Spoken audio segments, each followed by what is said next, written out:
बीड जिल्हा कारागृहात कराड गँगचा राक्षसी खेळ, एक ऑडिओ क्लिप व्हायरल झाली आहे. बघूयात काय आहे या ऑडिओमध्ये. एक महत्त्वाची सूचना, मराठी एक्सप्रेस या आवाजाची ऑडिओ क्लिपची पुष्टी करत नाही.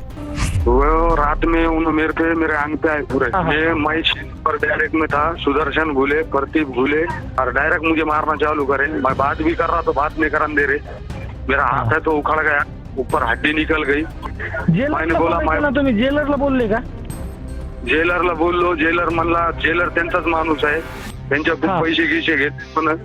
आणि त्याची बदली पहिले जे जेलर साहेब होते त्यांची बदली गायकवाड साहेब जे होते त्यांची बदली त्यांनीच केली.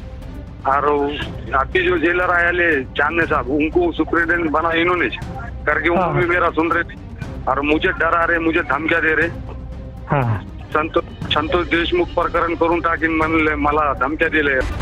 तर मंडळी, तुम्ही ही ऑडिओ क्लिप ऐकली आहे. कराड गँगचा आणखी एक कारनामा समोर आला आहे. या गँगने तुरुंगात आपली दहशत पसरवायला सुरुवात केली आहे. त्यांनी एका कैद्याला मारहाण केली असल्याचं एक कथित ऑडिओ क्लिप सध्या व्हायरल झालेली आहे. संतोष देशमुख यांच्या हत्या प्रकरणातील आरोपी कारागृहात आहेत. हे प्रकरण न्यायप्रविष्ट असल्याने त्यांना कारागृहात ठेवण्यात आलं. संतोष देशमुख हत्या प्रकरण समोर आल्यानंतर प्रकरणातील कराड गँगचे एक क्रूर कारनामे समोर आलेले आहेत. बीड जिल्ह्यात या गँगची दहशत कशी होती हे सांगणारे अनेक धक्कादायक प्रसंग समोर आलेत. आता ही गँग तुरुंगात जेरबंद आहे, तरी त्यांचे कारनामे संपत नाही आहेत. तुरुंगात या गँगकडनं दहशत पसरवली जात असल्याची माहिती ही सध्या समोर येते.